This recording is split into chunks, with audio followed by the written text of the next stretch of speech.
I've already lost count of the days since they relieved me of duty.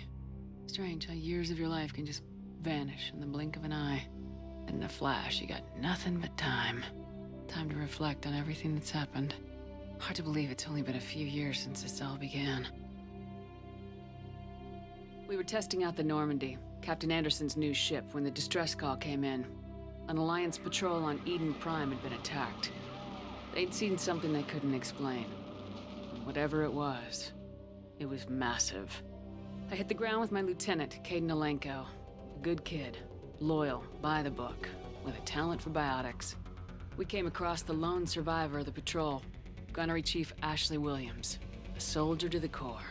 Tough, disciplined, ready to take on whatever came her way. Ashley joined up with us and took us to the spot where she lost her squad. That's when we saw it. The ship. Like nothing I'd ever seen.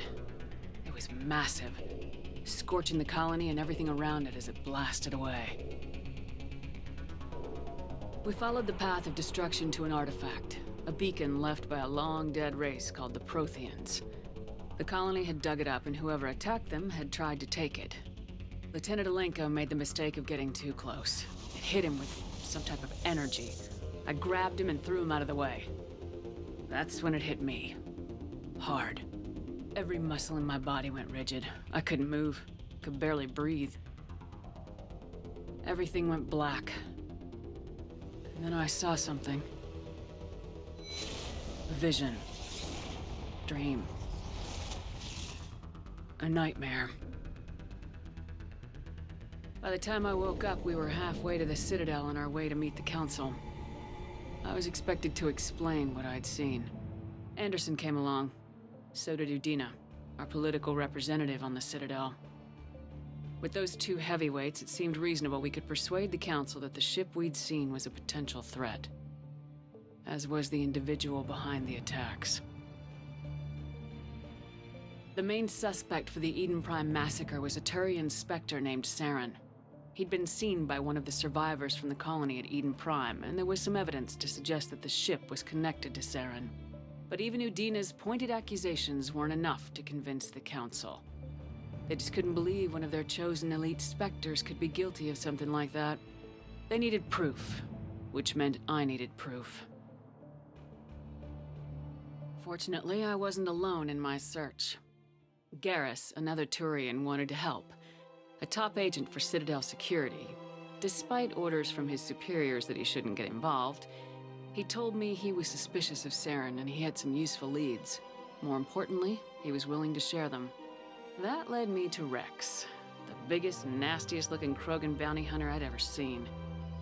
He turned out to be more than just a brute. It was his intel that led us to a fugitive with incriminating evidence on Saren. The fugitive turned out to be an energetic little Quarian named Tali. A tech expert with a knack for hacking, she procured some information on Saren. Evidence that proved Saren was dirty. Tali's evidence proved that Saren was responsible for the massacre on Eden Prime, and the immense warship we'd spotted was in fact Saren's flagship. But it went much further. Saren was trying to find a way to bring back a race of sentient machines from dark space. Machines allegedly responsible for cleansing the galaxy of all organic life. These Reapers were blamed for wiping out all life 50,000 years ago, including the Protheans, then disappearing back through the mass relays to dark space, leaving no trace that they'd ever been. That explained why Saren was after the beacon, and it made some sense out of my visions, but not much else. We couldn't convince the Council that the Reapers were a threat, but they agreed Saren had to be stopped. They stripped him of his Spectre status and gave me the honor of becoming the first human Spectre. My first task? Bring down Saren. Anderson decided to stay behind, giving up his ship, the Normandy. He told me I'd need it more than he would. He also pointed me in a direction. Liara, a Prothean expert, adept in biotics, and maybe most importantly, daughter of Benezia, Saren's top lieutenant. And like most Asari, as beautiful as she is intelligent, and born with a unique ability to meld with other species. Liara was able to help me decipher some of the vision the beacon had given me. Nothing concrete, but it gave me some clues. And a new appreciation for the Asari. Her technique for accessing my vision was unexpected, but not at all unpleasant. Kaidan was a little concerned about the connection I shared with Liara. As commander, I knew either relationship had the potential to interfere with the mission. I decided discretion was the better part of valor, and kept my focus on our goal, finding Saren. Thanks to Liara's help, we had our next lead, Benezia. Saren had taken her to Noveria, where he'd enslaved the queen of a dangerous race of insect-like creatures, the Rachni. He ordered Benezia to use the same technique Liara had used on me to extract information from the Rachni queen. The queen's drones were everywhere, and they were not happy. We had to fight through hundreds of them to get to Benezia. By the time we arrived, Saren was gone, with the information. I tried to reason with Benezia, but Saren had indoctrinated her. He had somehow acquired the ability to control people's actions and wills. Benezia wouldn't surrender, and Liara was forced to watch her mother die in her arms. And I was left with an angry, dangerous Rachni queen to deal with. She claimed her drones would do no harm if I released her, but the Rachni had terrorized the galaxy before. I couldn't take the chance. I had a mission to do, and an army of angry Rachni would be one more problem I didn't have time to deal with. With Saren's top lieutenant dead, he was quickly running out of time and places to hide. I tracked him down at his base on Virmire, but we soon learned it was more than a base of operations. It was a breeding ground. Saren was breeding an army of Krogan. He'd found a cure for the genophage, a disease inflicted on the Krogan to prevent them from breeding and taking over the galaxy. But the Krogan Saren was breeding were slaves, mindless beasts that obeyed Saren's will. I had to destroy the base and all its research. Rex disagreed, violently. Rex wanted the genophage cure for his people. I tried to convince him to help me destroy it, that these Krogan weren't real. But he wouldn't back down.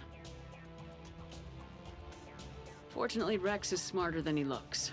He realized this wasn't the way to help his people, and that Saren was the real threat. When we finally got to the center of the base, I realized just how close Saren was to completing his plan. He was already in communication with the Reapers. Sovereign, Saren's flagship we'd all assumed was just a ship, was a Reaper. It spoke to me, threatened me. I could feel the menace it had for every living thing. It wanted me dead. It wanted us all dead. And I knew it was capable of doing just that. What I couldn't understand was why Saren would help it. But there was no time to think about it. Sovereign knew where we were. We had to destroy the base and get the hell out. I split my team into 2 squads, sending Ash with one and Kaidan with the other as a distraction. We had a nuke and we planned to use it. Before we could detonate the bomb, Saren showed up. We fought. I stalled him to make time for my team. And in talking to him, I realized the truth. It wasn't Saren who was indoctrinating everyone. It was Sovereign, the Reaper. And Saren was in deeper than all of them. He tried to convince me he was still in control. Said he'd found a way to reduce the Reaper's influence, but he was kidding himself. Or believing the lies Sovereign was telling him. Before I could convince him to stop, he ran, leaving me just seconds to extract my squad mates. I tried, but it wasn't fast enough. I could only save one of them. Ash was a good friend, and a great soldier.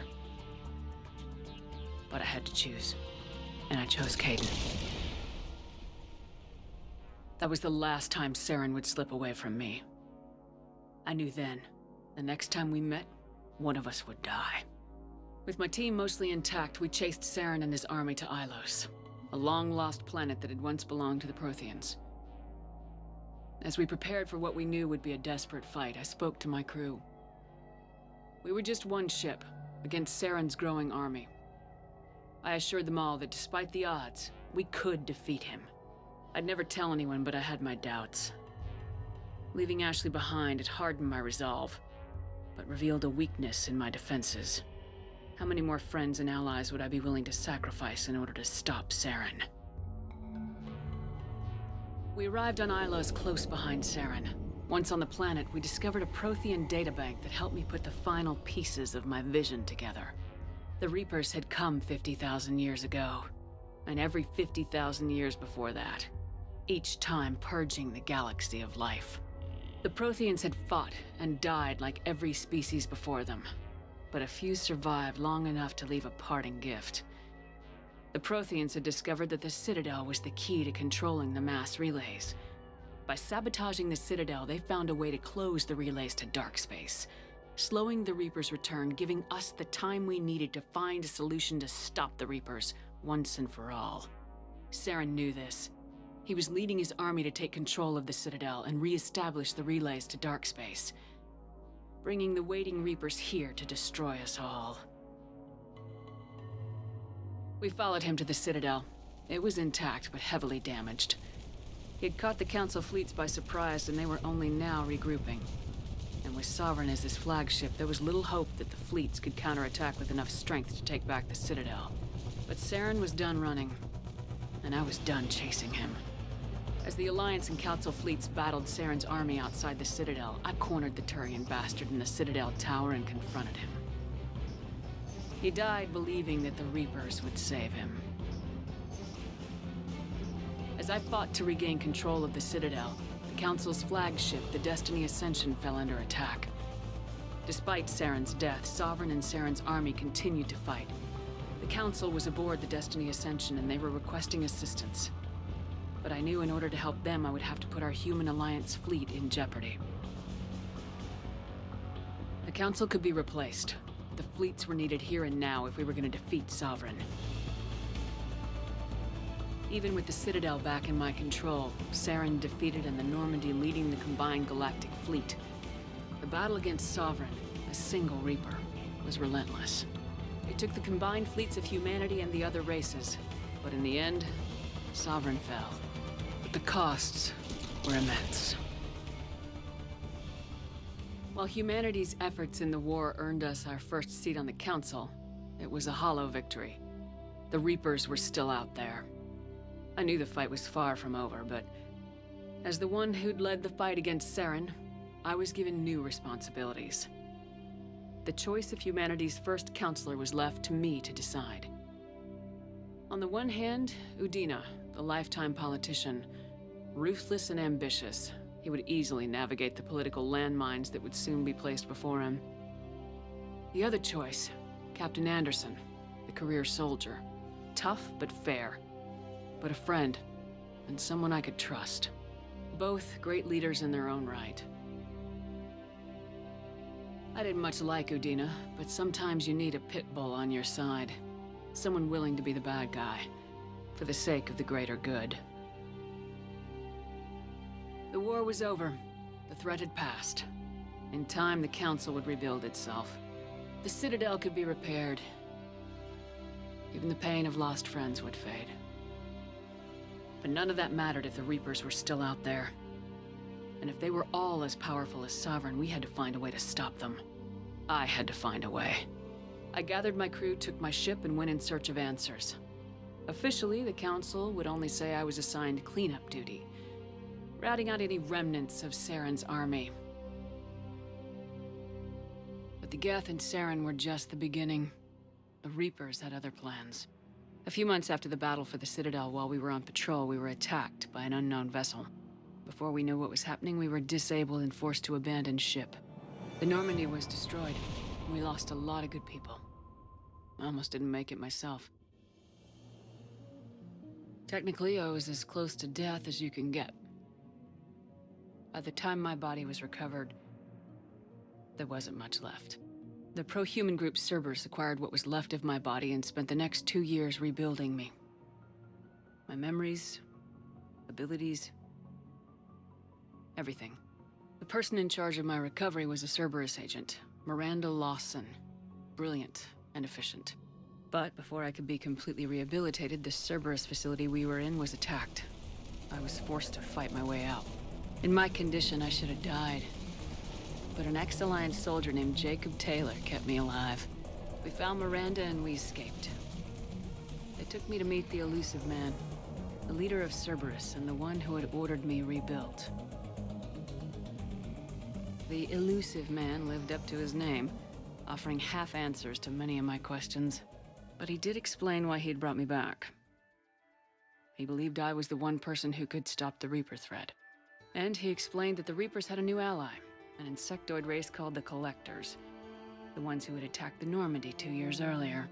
Since that time, they'd been systematically abducting entire human colonies and taking them beyond the Omega-4 relay, a place that no ships other than Collector ships ever returned from. The Elusive Man wanted me to find out why humans were being abducted, and to end it. In return, Cerberus would outfit me with a rebuilt Normandy, weapons, and a skeleton crew. As long as I agreed to take along Miranda, Jacob, and an illegal AI named Edie. I told the Elusive Man I wanted my own team, people I knew. He already had a list of individuals that he wanted. People that might be willing to go on a suicide mission, to head beyond the Omega-4 relay and face the unknown. It was an interesting list. Ex-convicts, assassins, experimental scientists. In the end, it was my choice. It would take time and effort to recruit them all, and with more humans disappearing every day, I wasn't sure I should bother. I decided time was of the essence. I'd go after the key members first and then figure it out from there. Recruiting the team took me all over the galaxy. Along the way, I met some old friends. They were quick to join, despite the risks. As for the rest, finding them and convincing them to join me on a suicide mission was difficult. But keeping them from killing each other was next to impossible. They only had to stay alive long enough to complete the mission. I wasn't sure what difference it would make if they were happy doing it. There was no point wasting energy helping the team get along when they were gonna die anyway. I tried to recruit and reconnect with a few of my old squad, but they were suspicious of Cerberus. No doubt why they weren't on the Elusive Man's list to begin with. Worse, they'd moved on. For 2 years, they'd believed I was dead and lost. Now I was headed off on another suicide mission. If things were gonna get better between us, it would take time. But I was running out of time. If they wouldn't help, then I'd find someone else. With most of the team recruited, we were getting close. We just needed to figure out how to survive the Omega-4 relay. Our best chance came when we discovered a damaged Collector ship. We went in knowing it could be a trap, but we had to try. What we found there was almost unbelievable. The Collectors weren't a new race at all. They were the twisted remnants of the Protheans, slaves of the Reapers, and humans were the next target. The Collectors were abducting tens of thousands of humans for the Reapers. And unless we could find a way to stop them, we'd end up just like the Protheans. We had to escape before we could find out the secrets of the Omega-4 relay, but we were more determined than ever to put a stop to the Collectors. All we needed now was a way through the relay. Edie had figured out what we needed, and the Elusive Man knew where to find it. We stole parts from a derelict Reaper to mask our ship's signature, make the Normandy appear like a Reaper, and allow us safe passage through the relay. As soon as we had what we needed, Joker and Edie began testing. But while I was away on mission with the team, the Collectors attacked the Normandy, determined to destroy it before we could finish the tests. Joker and Edie did their best to fight them off. They saved the ship, but the entire crew was abducted, taken beyond the Omega-4 relay. Jacob wanted to go immediately and rescue the crew. Edie and Miranda wanted more time to prepare before we attacked. We only had one chance to attack the Collectors. I knew we had to be ready before we went, even if it meant sacrificing the crew. I gathered everyone to go over the plan. We all knew this was likely a one-way ticket. The team was ready, but they were nervous. We knew this could be our last day together. We were scared and looking for reassurance. Some of us found it in each other. But I went to my cabin to be alone. To prepare for the attack, go over every detail. I had to make sure we were ready. The day of the attack, everything went as planned, at first. The Normandy made it safely through. As we scanned the wreckage of all the ships that failed before us, we found what we were looking for. The Collector base. And guarding it, A ship that had destroyed the Normandy 2 years ago and almost ended my life. But this time, we were the attacker. And the Normandy was equipped to deal with it. We took some damage, but destroyed the Collector ship and made our way to their base. We knew the fighting inside would be brutal. The team was already depleted, and the others couldn't make up for them. Eventually, we made it to the heart of the base. To this day, I can hardly believe what we saw there. The collected humans had been dissolved, transformed, and repurposed to create the frame for a new Reaper. A massive human Reaper abomination. We had no choice but to destroy it. The battle caused severe damage to the base, but we needed to destroy it completely. As I prepped explosives to finish the job, we received a message.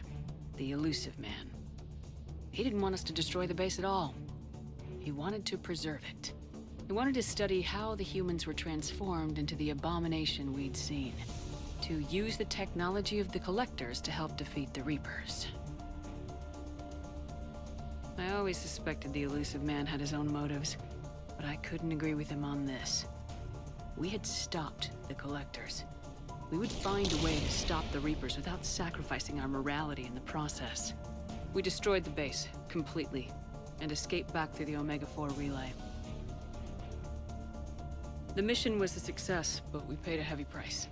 We lost most of the team. The crew was killed before we could rescue them, but nobody died in vain. We stopped the Collectors, and we stopped the Reapers from creating their abomination. And we bought everyone just a little more time. If only there was more time. The Reapers are still coming. Every day a bit closer. I handed every piece of intel on the Collectors and Cerberus over to the Alliance brass. They're not sure what to make of it, but at least they're listening. I just hope they figure out what to do about it soon. Before time runs out for all of us.